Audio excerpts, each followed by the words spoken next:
I don't know, I guess what were some of the first rappers or artists that really inspired you to want to take up the craft? Oh man, rappers back. I mean, back in the day, Common was huge. You know, when Common dropped. I mean, the Can I Borrow a Dollar album came out, and that was like low key hip hop, and people still weren't. The buzz was there. Um, but then when he dropped Resurrection, you know that was. I remember my sister. I got an older sister, and she bought that CD along with a couple others that I vividly remember. But that was one. When I heard the Resurrection album, and I was hearing Watermelon, and like shit was just blowing my mind. And I was like, oh, this is cool ass music. Like why have I been listening to the radio? Where's Yeah. this at? Yeah, Resurrection. I mean, that's one of those albums that I had to go back and Yeah. discover because I mean I didn't get into Common until I want to say the first album I listened to him was Finding Forever. Okay. Okay. And Yeah. yeah, and like after I listened to that, I just had to go and backtrack and listen to pretty much everything. And the one thing that I will say is that he is one of the most consistent rappers Hmm. just message wise as well as quality of music. Yeah. Like Album to album. yeah, You know, overall. he's never put out a bad album, and every album that he does do is very well thought out, is very well thematically structured, and it's very well paced. Yeah. And like for Common specifically, like he's never really musically. I wouldn't say he's ever failed the test. He whatever grade you give him, you really can't give him a failing grade. You might give him a D at the lowest if you don't like this or that, but it's like, oh, but it's still passed the test. If that makes sense. Right, He, right. So I guess, well, I don't know. I guess let me ask you, just because as an artist, you go through, just like different cycles of music. Were there any different like subgenres that had your attention at certain times that you just really felt a specific vibe with, or have you tried to keep consistent sound throughout your albums? I think early on, it was a very, very hip hop sound. Well, when I was with the Third Islanders, a group, there was about seven of us. Um, we performed with a live band, and my cousin made all the beats, and then we ended up just performing with live band strictly. So that was like early on to let me see like this is what the beat is, but this is what the band is playing, Yeah. and understand like oh this is music, and this is they're both music, but they've taken his beat and made it into a completely different song that we can do something over. And it was like we had a Brazilian bass player, we had I'm sorry, a Brazilian pianist, an Hmm. Argentinian bass player. So they put us onto some of their music as well. Oh yeah. Yeah, so like and ever since a shorty, like I've always loved the oldies.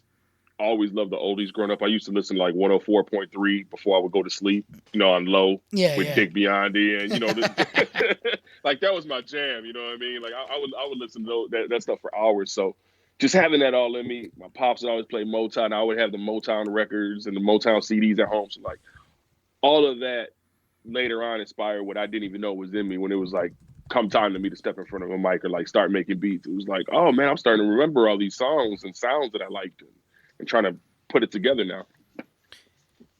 Yeah, but I don't know, man. There's just something about Motown though that, like, when you listen to it, Beautiful, man. it Beautiful just music. it just hits you right to your soul, just like right to your core, Yeah. all the way out. And I don't know, like it's just like almost like it's a very reassuring sound. You know what I mean? Yeah. Yeah.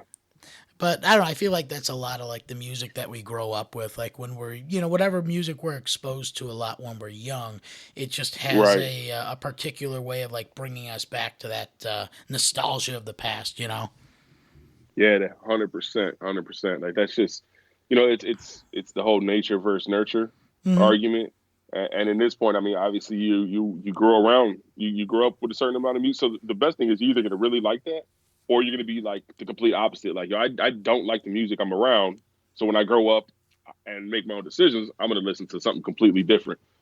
Because I'm sure there's kids out here who parents like rap, and the kids like, I got a nephew who's like, I don't really don't like rap. Yeah. It's like cool, and you build your own sound as you. It's the best thing with music. You're building your sound as you're building yourself through life, and it's constantly changing. Well, I mean, like even from like a sociological perspective, the next sound is always going to be in a way a rebellion of the sound that came before. With I mean, you look at the music that was popular in like the 50s, like rock and roll Yeah. was a complete rejection of that entire mindset. And a lot of the ways, rap was a complete rejection of, the mindset of rock and roll, or, Hmm. kind of that baby boomer perspective. So like every generation, it kind of like finds its voice through those specific genres that emerge. Yeah, and it's funny. You look back at the rock and roll that they were so appalled at back in the 50s and 60s, and we laugh at it now how soft and Oh funny it yeah, is, right? yeah. It's just cupcake songs and stuff, and it's like, oh, this is what you were so appalled and like, get off the radio. This is bad. Like, oh, okay. The times just have to keep evolving. Yeah, yeah. I mean, you just to think that at one point in time, Chuck Berry was considered a radical figure. It Yeah, just blows your mind. Um, yeah. but I mean, I mean that's always just the way society reacts to things. It's Yeah. always I always feel like You, society's playing catch up with the arts. oh, 100%. 100% music, arts. I mean, because these are people who are forward thinking, who are willing to kind of take some risk and go out on a limb and expose themselves. And Right. society as a whole isn't ready to do that. So you got all these individuals who are ready to do that for themselves, and they're pushing this culture and it's thinking, like you said, forward thinking, and then everyone's like, oh, let's follow suit once it becomes kind of acceptable. So Right. Well, well, I guess also that kind of that's kind of represented in like the cycles of music as well. Like for instance, every genre of music, like when it cycles through, it finds its voice, it loses it, and then different aspects of that are just incorporated into other genres. You look at rock and yeah, roll, in the '60s when it was a budding electric blues movement, like it really had a lot going on with the counterculture and progressing society, but you just follow that genre to its death in the late hmm, 80s. I mean, the guys are just playing clowns of what a rock and roller should be, and in a lot right, a lot of ways, I feel that relates to rap too. Is that at the end of that genre, a lot of the modern rappers we're seeing today, even though some of the stuff they're putting out is great, but the guys who are just trying to go viral, it's if they're trying to play a role of what they think a rapper should be, and it's like it's almost like a shadow of what it once was. yeah. I feel like it's partially. I mean, that niche that's always been there. You can go down the line probably until rap was formed, and there's always been that group. It's just expanded now.